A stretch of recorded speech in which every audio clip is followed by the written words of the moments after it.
Hello again, everyone. Thank you for joining me at Bounding Into Comics. I'm Troy David Phillips, store manager here at Flashback Comics in Woodbridge. And John and the fellas from Bounding Into Comics have asked me to talk today about the Metropolis Marvel, the action ace, the strange visitor from another planet who came to Earth as a baby with powers and abilities far beyond those of mortal men. I am, in fact, talking about the first and greatest among the costume superheroes of comics, Superman, Clark Kent, Kal-El. Superman, who will be enjoying his 1000th issue in just a short bit of time here. In my hands, I have the greatest Superman stories of all time in paperback, and more importantly, for this week, I have the Action Comics 80 Years of Superman deluxe hardcover. I am so looking forward to reading this. This book is going to give you Superman, Supergirl, Brainiac, the Human Target, Zatara, the Fortress of Solitude, and so much more. If you haven't had the opportunity to follow along the history of Superman, then this hardcover is going to give you the opportunity to do that. What's happening in the pages of Superman these days is that Brian Michael Bendis is coming from Marvel. Brian Michael Bendis, who made such a name for himself on things like Alias, the Jessica Jones story, Ultimate Spider-Man, the New Avengers, the Guardians of the Galaxy. Brian Michael Bendis is leaving Marvel and coming to DC to tackle Superman. What has happened with Superman? Well, from the conclusion of the New 52 era, we saw that our classic Superman, the Superman who was romantically involved with Wonder Woman, had his secret identity outed. The world knew that Clark Kent was Superman. We saw him receive kryptonite poisoning, and this caused the next death of Superman. However, we also saw, coming from the pages of the Convergence series, a Superman from a parallel universe, a Superman that had been living in secret on Earth, observing but not directly interfering. This Superman brought with him his wife, Lois Lane, and their son, Jonathan White.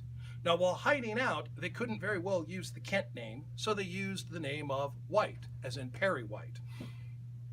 This Superman eventually stepped forward and revealed himself to Wonder Woman and Batman and the Justice League, and we saw into the Superman Rebirth series the reestablishment of the Clark Kent identity. Now, this was done largely by the villain Mr. Mxyzptlk, and that is not an easy name to wrap your mouth around, let me tell you. Mxyzptlk had not been used through the DC New 52 era, and he was angry and bitter about being forgotten. And so he took his vengeance on Superman, or at least attempted to. However, his vengeance thwarted, he did successfully reestablish that Clark Kent couldn't possibly be Superman. Clark Kent can be hurt. His arm is broken. He's bleeding. And here's Superman, same place, same time. Now that Superman can once again maintain a dual identity, we see the family, Superman, Lois, and Jonathan, move to Metropolis. We see Jonathan White becoming friends with Damian Wayne, the son of Batman. And these are the two characters involved in the Super Son series.